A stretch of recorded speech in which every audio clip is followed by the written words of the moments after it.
नमस्कार। The middle class mistake series में आपका स्वागत है। हम संचित तक्सली की किताब द ट्रूथ अबाउट इन्वेस्टिंग के मिथकों की परतें खोल रहे हैं। पिछली बार हमने बात की थी कि कैसे निवेशक अक्सर सिर्फ रिटर्न के पीछे भागते हैं और समय की जो ताकत है उसको भूल जाते हैं। आज हम एक और दिलचस्प मानसिक जाल पर बात करेंगे। जब निवेश में नुकसान होता है ना, तो हमारे दिमाग में दो आवाजें होती हैं। एक कहती है ये मेरी गलती है, और दूसरी फुसफुसाती है ये तो मेरी किस्मत ही खराब है।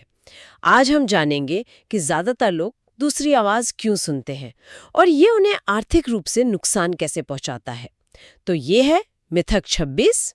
खूब नुकसान हुआ है, ये मेरी किस्मत में नहीं है। ये एक बहुत ही आम भावना है। हम्म। किताब के अनुसार निवेश में पैसा कमाना फिर भी आसान है, पर उसे बचाए रखना वो बहुत मुश्किल है। और जब नुकसान होता है तो किस्मत को दोष देना हमारे ईगो के लिए एक बहुत आरामदायक तकिया बन जाता है।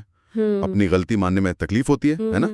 लेकिन ये कहना बहुत आसान है कि सितारे ही गर्दिश में थे। ये एक तरह से साइकोलॉजिकल डिफेंस मैकेनिज्म है। सही काम। हाँ। खुद को जवाबदेही से बचाने जैसा है। हाँ। तो ये मानसिकता बाजार में दिखती कैसे है? लोग करते क्या हैं? देखिए, आमतौर पर दो चीजें होती हैं।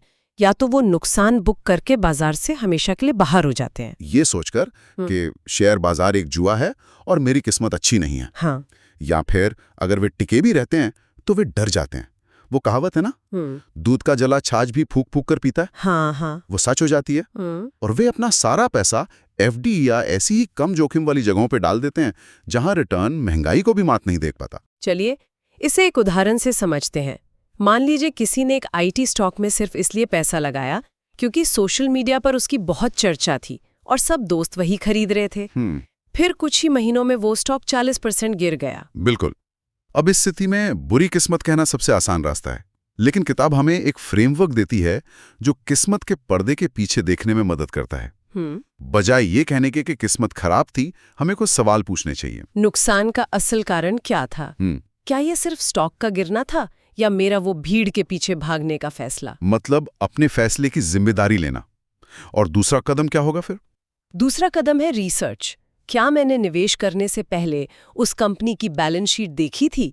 क्या मैंने ये जांचा कि उसका पी रेशियो इंडस्ट्री के औसत से बहुत ज्यादा तो नहीं था? क्या मैंने कंपनी के भविष्य के प्लान को समझने की कोशिश की? 99% मामलों में जवाब नहीं होता है। तो नुकसान का कारण किस्मत नहीं बल्कि होमवर्क की कमी थी। ये तो बहुत बड़ी बात है। तो नुकसान की वजह हमारी प्रक्रिया में है, ना कि ग्रहों की चाल में।